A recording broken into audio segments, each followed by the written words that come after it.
Katika kila jambo kuna wakati wake. Amen. Tunaweza kaa.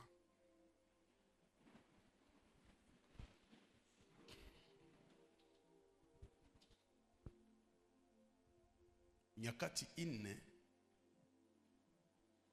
za mwanadamu chini ya jua. Ni somo ambao nitaifundisha sai. Nyakati 4 za mwanadamu chini ya jua.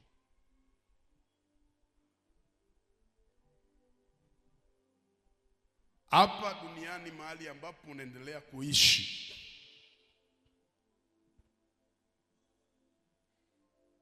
uitike ukatae, kuna wakati wa Mungu ndani ya maisha yako. Inaitwa Kairos. Wakati ya Mungu ikifika mu maisha ya mtu, aijue realite, aijue saison, aijue obstacle, aijue age, alishazeeka. Wakati ya Mungu aijue, inaitwa Kairos. Mifano 3 kwa Biblia. Wakati ya Sara kuconcevoir ilikuwa ilishapita, lakini wakati ya Mungu ikifika mu maisha ya mtu, ina remettre compteur ya zero.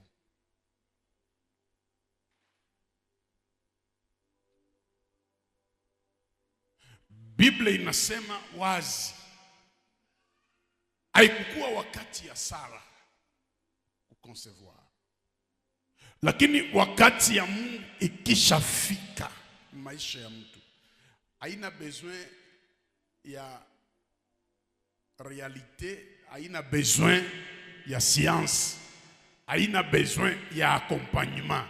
Ikifika, inafika wakati wa Mungu. Wakati ya Mungu ikifika kwa maisha ya mwanadamu, mwenye alikuzarau atakuheshimia. Ikifika wakati ya Mungu kwa maisha yako, vitu vinajibeba, vitu vinaanza jipeleka.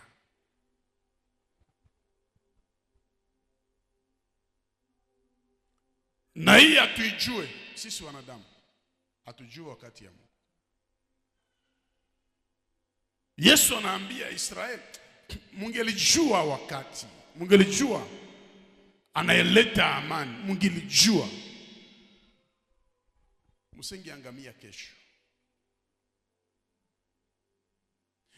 Kila mtu ameingia jioni ya leo, kutakuwaka wakati ya Mungu tu mu maisha yako. Na utasema hapa si force tena vitu, lakini wakati ya Mungu inafika.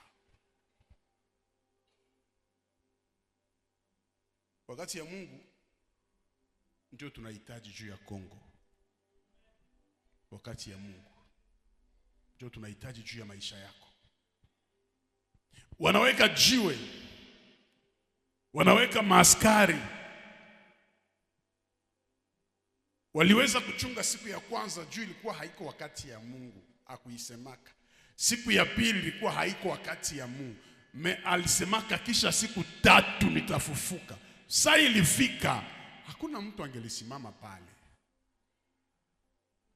Wakati ya Mungu ikifika, na benye banasikirivea kama maisha yako inaisha, na mwenye alifunga maisha yako inaisha, na mwenye alisema hautafanyaka kitu inaisha, na jiwe nye waliweka pale inaisha. Niko natangazia mtu hii mwaka Mungu anaenda kulipa sasa zaidi ya kawaida. Oh my God. Niliwaambia haiwezekane ukuwe intercesseur maisha yako yote mpaka kufa. Jamais. Il faut refuser kile kitu. Hawezi kuwa intercesseur maisha yako yote mpaka kufa. unapaswa kuwa adorateur.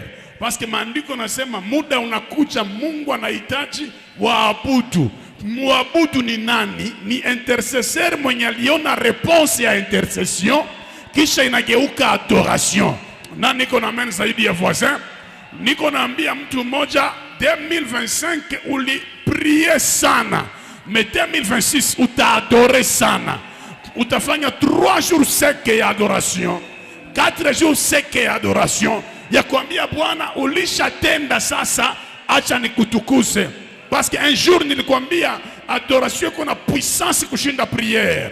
Ukifanya prière, Mungu anatuma ange akuletea réponse. Mais ukiadore, Mungu atatuma ange, il va descendre lui seul. Parce que l'adoration déplace Dieu. Raison pour laquelle année 2026 ni année adoration. Bwana, niliomba mariage, ulinipatia mariage. Nilikatala zambi, minaishi sanctification. Nilikataliwa, Mungu kanisaidia. Natabiri adoration mjamaa yako. Nipe amen zaidi ya voisin. Biblia hainiambie kwamba mbinguni tutaomba. Biblia nasema mbinguni tutaadore. Oro, Biblia nasema duniani kama mbinguni. Mtu mwenye anaishi adoration, c'est-à-dire anaanza ishi mbinguni na angali duniani. Hautakuwa intercesseur maisha yako yote, me utakuwa pia adorateur. Kwa kila kitu kuna wakati yake. J'ouvre le ciel pour toi et je déclare le kairos dans ta vie. Natangaza wakati ya Bwana kwa maisha yako. Jehova nisi, wakati ya Mungu inakuja. Mama unayenisikiliza, wakati ya Mungu inakuja. Baba unayenisikiliza, wakati ya Mungu inakuja. Ikikuja wakati ya Mungu, anakulipa arriere zote. Nipe amen 4 fois. Jehova ifanye. Praise the mighty Lord. Salimia watu 3 4 waambie wakati ya Mungu ikifika utanikubali.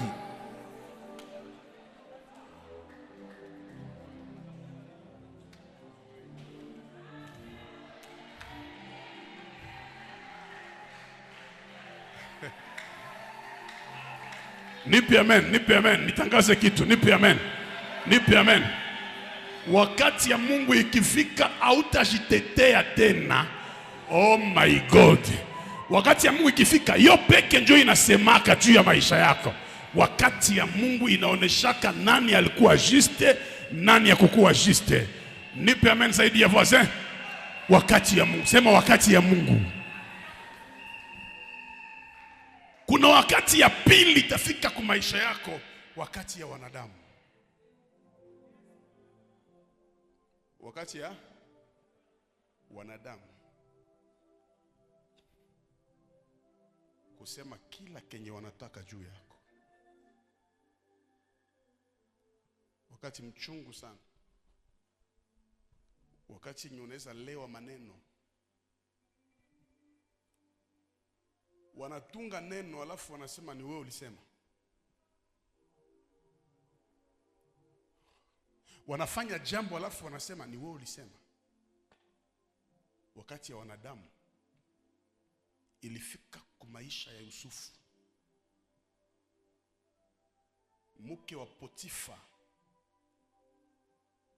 anawahakikishia watu, Yusufu alitaka kunibaka, nikamshinda nguvu, na hii ni shati yake. Wakati ya wanadamu. Unawazaka ukijifasiria utaeleweka, kumbe uko unaharibisha vyote. Wakati ya wanadamu. Unapita huku ni wengi wanasema, unapita huku ni wengi wanasema, unapita huku ni wengi wanasema. Na mara mingi wakati ya wanadamu ikivuma, inakuweka kuanonsi wakati ya Mungu. Wanaweza kuvika uchawi na hauko mchawi. Wakati ya wanadamu. Na wakati fulani ikikuwa, Mungu anakuwaka kimya kama haone. Wanakamata nguo ya Yusufu, wanapaka damu ya mbuzi. Wanaipeleka. Wanasema nyama mkali alimuua. Nguo ni yake, lakini damu haiko yake. Wakati ya wanadamu inafikaka, Mungu anaruhusu hata mtoto wa chini akuone hovyo. Unapita huko balisema, unapita huko balikusema, unapita huko balikusema, usilewe maneno. Na hii wakati ya wanadamu ikifika, kama hauna nguvu za kuomba, unaomba. Wale uliowatendea mema wanarudisha mabaya.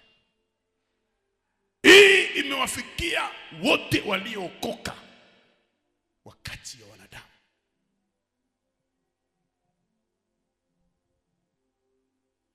Yesu amekumbana nayo.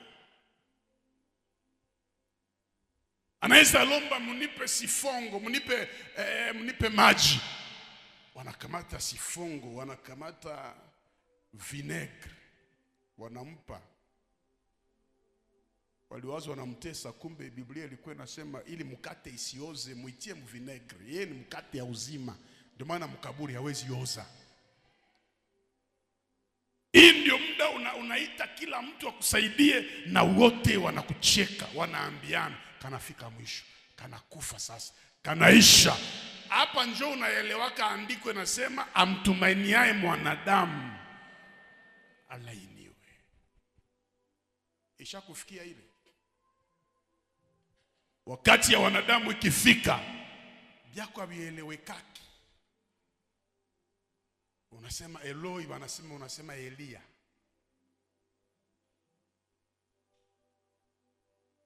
Na hii muda ikifika, mama, baba, nakupa shauri, usijitetee. Usieleweshe. Acha wakati ya Mungu ikifika, itaeleweshaka.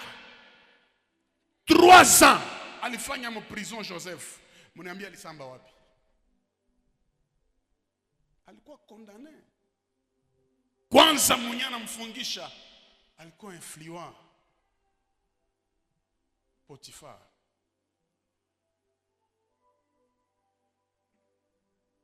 Walimweka condamné à mort kwa sababu mprison hawezi kuwa na cheo kama hauko condamné. Alikuwa deja condamné. Joseph alikuwa anajua kwamba kutoka hapa sina ndugu, sina baba hapa, sina mama, na balisha sema tayari mimi nilibaka na sikubaka. Kuko wakati yenye unapitiaka injustice ya watu na uko juste, mais unasibiri injustice. Na kila mwatelezea habari yako kuliko hata refreshir kidogo, anaamini. Wakati ya watu iko au yaipata utaipata. Mtu anakuazia bongo na naikonfirme kweli. Iko wakati ya wanadamu. Mtu anakujustifie juu ya manguo yenye ulivala. Mtu anakucheka tu, inatoka maneno. Na kila aliyeokoka utapitia wakati ya wanadamu. Mwache maneno ya kuwa nafundisha mnasema la voix du peuple c'est la voix de Dieu. C'est faux. Wote wanaweza sema na Mungu anasema siko d'accord nao.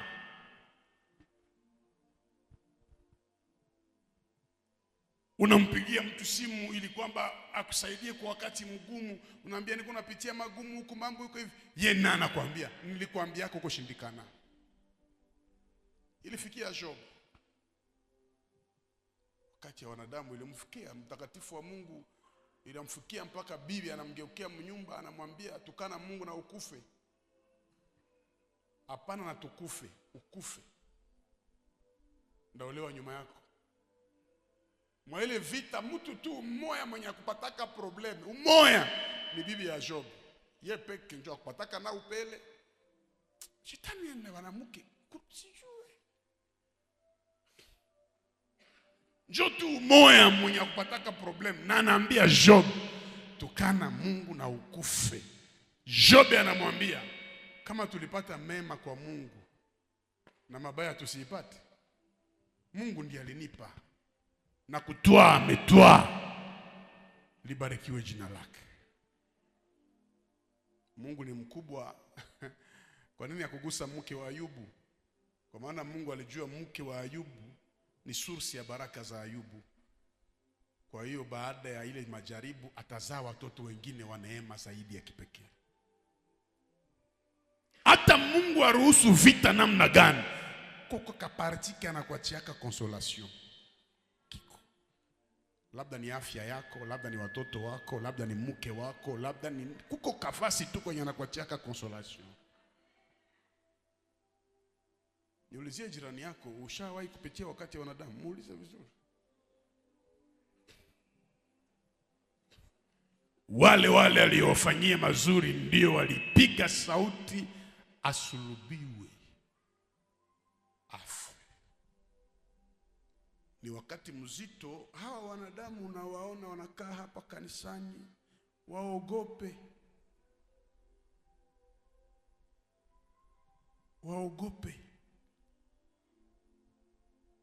Wanaweza kubadilikia mpaka unasema Mungu akujue, kumbe Mungu anakujua.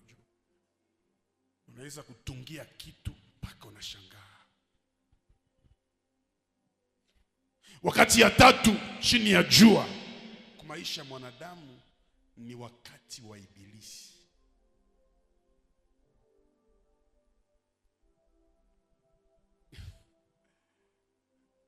Niwape mfano 2 wala 3.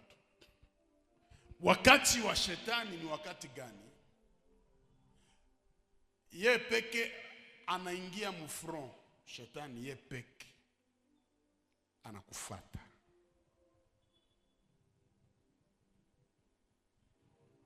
Anaweza tumikisha wanadamu, lakini ye njo alikuya, ye njo anavala mama yako, shangazi yako, tati yako, ye njo anabavala. Yesu ameisema kwa Biblia. Pilato anamwambia, ukisamba mzuri tutakufungula. Wanasema wewe ulisema ni mfalme wa Yahudi, samba mzuri ni kufungule. Anaambia Pilato, huna mamlaka juu yangu. Huu ni utawala wa shetani.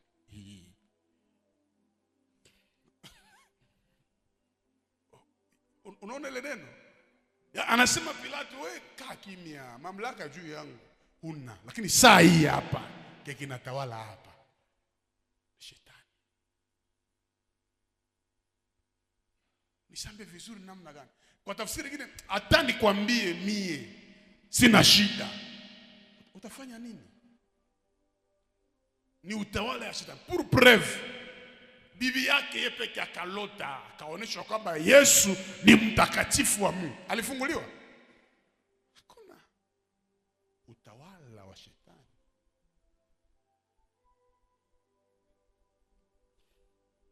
Mwache mizaa ya kusema shetani. Akiingia mwako shetani, utauzisha matela, utahama nyumba, utatoka upele. Paka Yesu Kristo akaona ilikuwa ni herere ya nguvu sana kuruhusu shetani maisha ya watu. Akasema, mtakapoomba mkwe nasema, Baba usituweke mikononi mwa yule muovu. Hana huruma. Utawala wa shetani ukigusa mfuko yako, utaanza uzisha nyumba, unashuka kwa nyumba viti na uzishwa, unashuka kwa viti, unaenda mpaka kwa viato, mpaka unauzisha nguo ya ndani. Utawala wa shetani mbaya sana. Ikiingia mkanisa, mtaanza ogopana. Utawala wa shetani. Kwa sababu Biblia inasema yeye ni mchonganishi. Mbaya sana utawala wa shetani. Inatumaka unakana venye ulisema, wewe unakana imani yako. Utawala wa shetani. Yesu yeye peke alikuwa anahubiri, anasema wakikupiga kofi kumachafu huku na geozia huku. Utawala wa ibilisi ulipomfikia, kiana moya mwenye mikono mikubwa alimupa kofi. Yesu akugeuza, alimuuliza tu akamwambia, nilikufanya nini? Nini? Mimi ningekuwa ningemwambia Yesu geuza. Unageuzana uko na nguvu ya kugeuza. Kofi. Mtu akamtemea mate. Utawala wa ibilisi ni mbaya, Mungu akuepushe nayo. 2026 isifiki. Ipo. Lakini kuna wakati ya 4 inaita wakati ya mwanadamu. Unasikia tofauti? Yes. Kuna wakati ya wanadamu, alafu kuna wakati ya mwanadamu. Wakati yako sasa, hii wakati yako njo banasemaka iko msezon yake. Nasikilika? Wakati ya Mungu ilipofika ikatosha Yusufu mugereza, saa alikuwa nje ya gereza, ile moma yake ya kutawala njo inaitwa wakati wake. Na kuombea jioni ya leo, usitokake mwa hii dunia bila wakati yako kufika. Banasema c'est sa saison.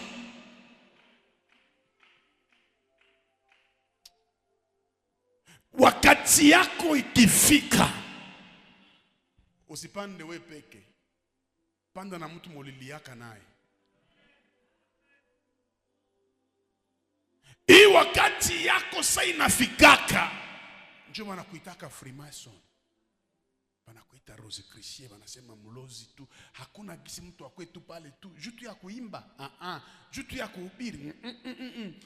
Wakati ikifika,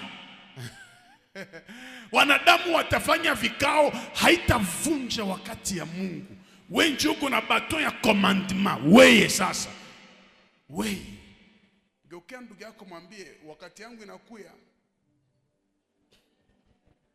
Inakuya, mwambie vizuri, jipange sawa sawa. Le panier circule encore, c'est-à-dire kila mtu iko na wakati yake.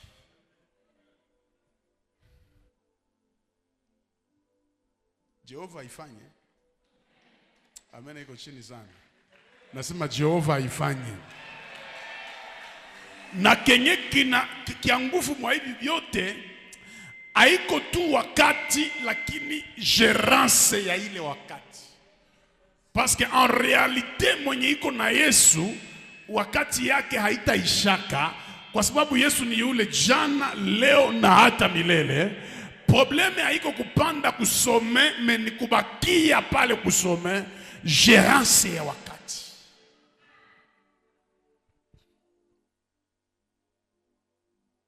Wakati yako itafika. Ile mimi nakwambia wazi. Sasa, namna gani wakati yangu inaweza fika? Utie mkichwa, natakiwa kujua wakati wa Mungu kwa maisha yangu. Le temps de la visitation. Lazima nijue Mungu ananivisite wakati gani, Mungu alinikataza nini, Mungu aliniambiaka nini, nifanye nini. Unaona, wakati ya Josefu haingelifika kama haepuke mke wa Potifa.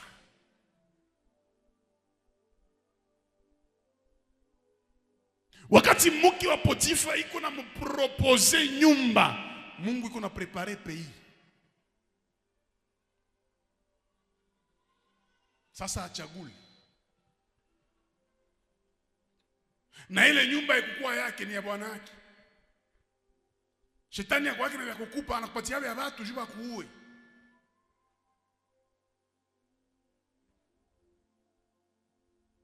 Wakati yako unaiprepara kama intimite yako na Mungu.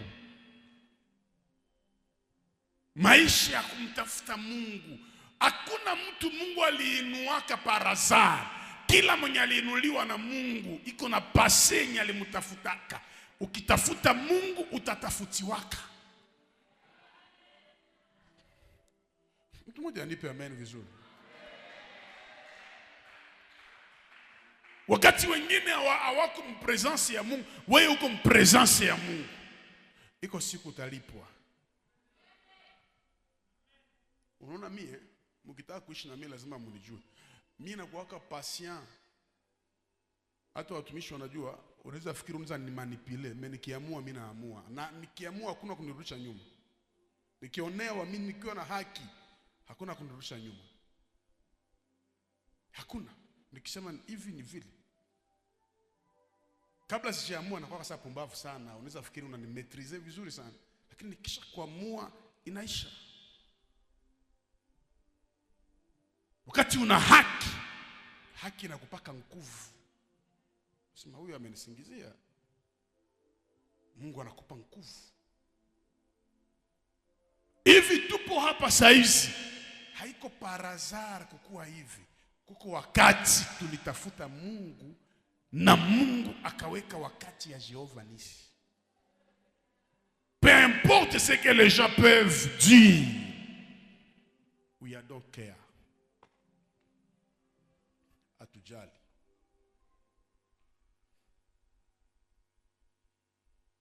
Vile unakuja ku Jehova Nisi, tengana na kila kitampeshe wakati yako isifikaki.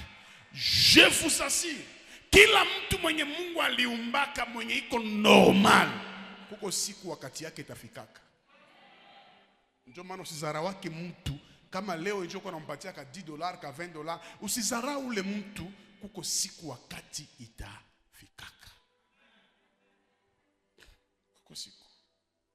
Naye anakuambia niko mwakati yangu.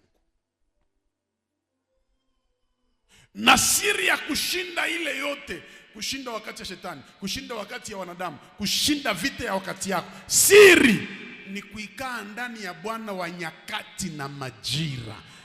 Ah my God. Wakati ya shetani isikutoshake ndani ya Yesu. Wakati ya wanadamu isikutosha. Wakati yako ikifika isikutoshake ndani ya Yesu. Bakia ndani ya Bwana wa nyakati na majira. Lakini niko na annonce 2026, wewe mwenye ulipanda miaka ya kutosha, unaenda vuna mu 2026 na utasema hii ni wakati yangu. Vile unasimama, Mungu ailete kwa jina la Yesu. Nipe amen zaidi ya voisin. Vile uko wima, Mungu ailete kwa jina la Yesu. J'ouvre une parenthèse et je monte dans la révélation de la parole de Dieu. Wakati ya Josué ikifika, atasa itashimama, atastope. Anasema jua isimame na mwezi isimame. Donc wakati yako itareta kama wakati ya wengine. Wakati yako, oh my God, nani kona amen zaidi ya voisin? Or en réalité Josué ni étoile. Nibaulize hivi, entre soleil na lune ya wapi ya kabambi? Si ni soleil. Entre lune na étoile ya wapi ya kabambi? Ya kidogo ni nini? Ya kidogo si ni étoile. Aye étoile inaweza simamisha lune. Josué ni étoile, pourquoi? Parce que Josué ni fils de Nun. Nun fils wa Ephraim. Ephraim fils wa Joseph. Donc Joseph yeye peke ni étoile. Mais unakuwa kwamba baba yake alikuwa soleil, mama yake alikuwa lune, na maétoile ikamupigia magoti parce que iko mu descendance ya grandeur. Natabiria mtu wa imani, bali kutangulia batakupigia magoti, batakuamini wewe parce que toi tu es une étoile avec la promesse de Dieu. Nipe amen zaidi ya voisin. Alishimamisha baba na mama. Utawashimamisha wazazi yako kumasabau juu ya heshima. Nani anipe amen zaidi ya jirani yake? Utashimamisha wazazi yako ndani ya hii nchi kwa ajili ya neno la Bwana. Weka mkono juu, sema je suis une étoile. Wazazi wako walikuwa chini, utawaweka juu kwa sababu wewe ni nyota ya kipekee. Salimia 5 personnes, waambie wakati yangu itafika. Leta fujo kwa Yesu, leta fujo kwa Yesu. Leta fujo kwa Yesu. Hautaona Février na wakati yako haijafika. Nani anipe amen? Wakati ya reveil ya Jehova Nisi inafika. Wakati ya restauration inafika. Wakati ya kutembea na bilema iko inatembea inafika.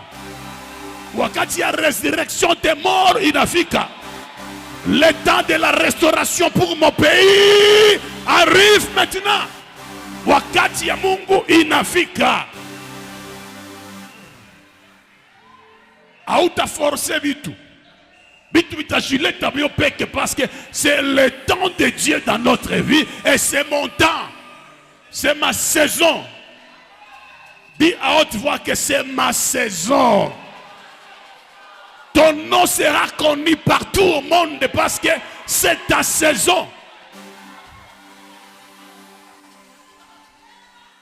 Wakati ya matusi ya watu inaenda isha. Wakati ya kuzaraulika inaenda isha. Wakati ya kutukaniwa inaenda isha. Wakati ya kutungiwa bongo inaenda isha. Wakati ya ukataliwa inaenda isha.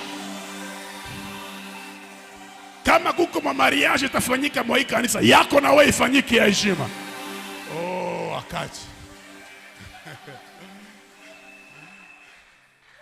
J'aime 4 choses.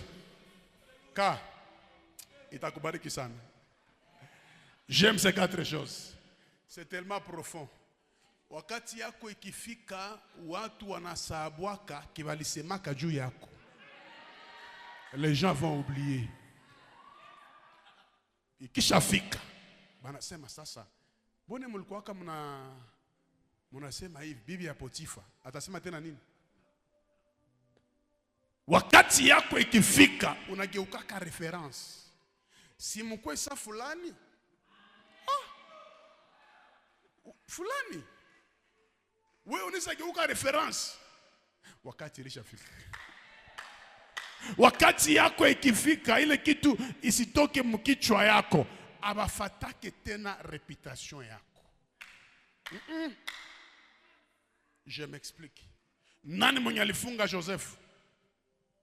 Potiphar. Mnajua Potiphar? Potiphar ni general wa armée égyptienne, mais ni chief escort wa nani wa Farao.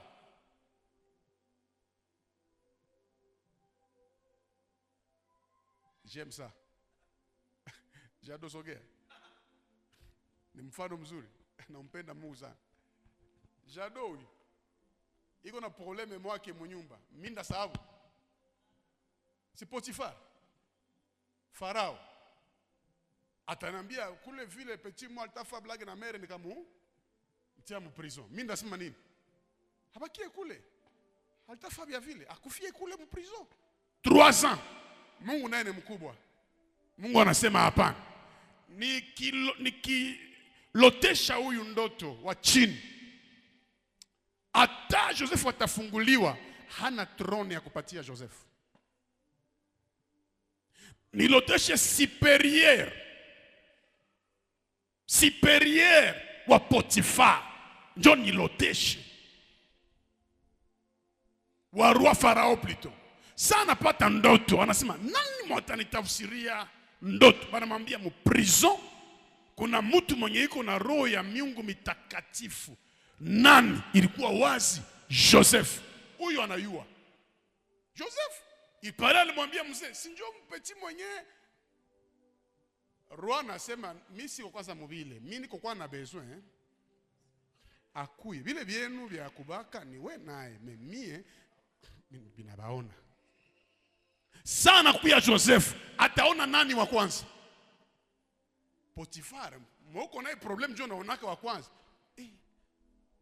Muro anasema kufa inafika sasa. Bali nitie ya kukufa. Mungu ni mwema. Mungu ni mwema. Usiogopake hata maadui yako kwa karibu yako. Unaweza kutafsiri ndoto. Aseme ndio siwezi lakini Mungu wangu anaweza. Petia anapiga ndoto anaitafsiri na anaongeza vikolezeo. Mfalme anauliza watumishi wa sana sema watumishi wake anawauliza huyu nani nani? Mtumishi wake. Anauliza watumishi wake tunaweza kupata mwa hii question, tunaweza kupata wapi mtu kama huyu? Huyu haiko mwa hii question. iko mwa hii question. Tunaweza mpata wapi mtu kama huyu mwenye roho ya Mungu? Wote wanasema hakuna. Anasema ale Joseph, sogea. Wewe ulikuwa prisonnier, mais sai niko nakwambia tunafanya 3 choses. La première des choses, vile hauna mwanamke, tafuta hapa. Joseph akatoka mu inceste ya Israel, akainua macho juu, akakamata mtoto wa kuhani. Mtu wa Mungu anaoyaka kwenye Mungu iko.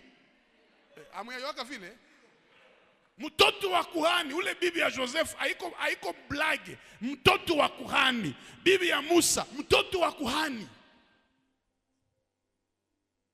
Anainua macho, anachagula, ase ule munipe ule. Ase ayatosha, ya pili, sogea. Ase après mi mwai kiti ni wewe.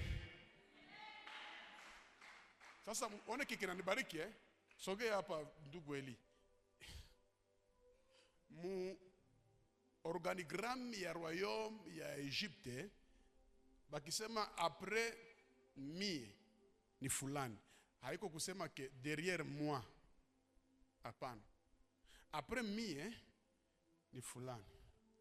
Manake huyu tuko hivi. Mimi njo wa kwanza, yeye njo wa pili. Esko tsenekalaka wapi? Wende nyuma. Wende. Ni example tu. Anakuwa esko tia nani? Vile njo Mungu atafanya maadui yako. No. Bataanza kuchunga bila programu. Ase kwenda tia mugulu, njoko utakuwa na tia mugulu. Twende. Sogea na wewe. Sasa yeye njo alisemaka huyu alitaka baka bibi yake. Metena nageuka wapi? Reputation yako haitakuwa obstacle ya baraka yako. Amena yako iko chini sana. Amena yako iko chini sana. Je lève ma main droite, je prophétise et je décrète. Ta réputation ne sera jamais l'obstacle sur tes bénédictions au nom de Jésus. Tu as été mal réputé, mais à partir d'aujourd'hui, je déclare la bénédiction sur ta vie au nom de Jésus.